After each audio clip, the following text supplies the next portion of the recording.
Modi Trump കൂടിക്കാഴ്ചയ്ക്ക് പിന്നാലെ അമേരിക്കയും ഇന്ത്യയും വലിയൊരു നീക്കത്തിലാണെന്ന് വെളിപ്പെടുത്തിയിരിക്കുകയാണ് വാണിജ്യമന്ത്രി പീയൂഷ് ഗോയൽ. 6-7 മാസത്തിനകം ഇത് നടത്തുമെന്ന് മന്ത്രി പറഞ്ഞു. എന്തായിരിക്കുമെന്ന് വെളിപ്പെടുത്തിയിട്ടില്ല.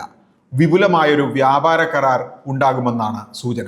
ലോകത്തെ പ്രമുഖ വ്യവസായി ഇലോൺ മസ്കിന്റെ ടെസ്ല ഇലക്ട്രിക് വാഹനങ്ങളുമായി ഇന്ത്യൻ വിപണിയിലേക്ക്. മോദി മസ്ക് കൂടിക്കാഴ്ചയ്ക്ക് തൊട്ടു പിന്നാലെയാണിത്. ഇന്ത്യയിൽ പുതിയ റിക്രൂട്ട്മെന്റിന് ഇലോൺ മസ്ക് തുടക്കമിട്ടു. ഇറക്കുമതി തീരുവ കുറച്ചതും മറ്റും ടെസ്ലയുടെ വരവിന് അനുകൂലം. നെടുമ്പാശ്ശേരി വിമാനത്താവളത്തിന് 1.5 കിലോമീറ്റർ മാത്രം അകലെ ട്രെയിനിൽ ചെന്നിറങ്ങാൻ വൈകാതെ സൗകര്യം ലഭിച്ചേക്കും. 19 കോടി രൂപ ചെലവിൽ പുതിയ റെയിൽവേ സ്റ്റേഷൻ നിർമ്മിക്കുന്ന കാര്യം സജീവ പരിഗണനയിൽ. 1 വർഷത്തിനകം നിർമ്മാണം തീർക്കാനും ശ്രമം.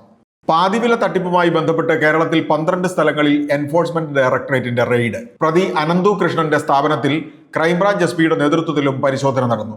കാശ് കളഞ്ഞവർക്ക് പക്ഷേ ആശ്വസിക്കാൻ എന്തുണ്ട്? 8 ദിവസത്തിന് ശേഷം തിങ്കളാഴ്ച ചെറിയൊരു പച്ചപ്പ് കണ്ട ഓഹരി വിപണി വീണ്ടും ചുവപ്പിൽ. കഴിഞ്ഞ 5 മാസത്തിനകം സെൻസെക്സ് റെക്കോർഡ് ഉയരത്തിൽ നിന്ന് താഴ്ന്നത് 10,000 പോയിന്റോളം, അഥവാ 11%. സ്വർണത്തിന് ഇന്ന് ഗ്രാമിന് 30 രൂപ കൂടി, പവന് 63,760 രൂപയും. ബിസിനസ് വാർത്തകൾ വിശദമായി അറിയാൻ ധനം online.com.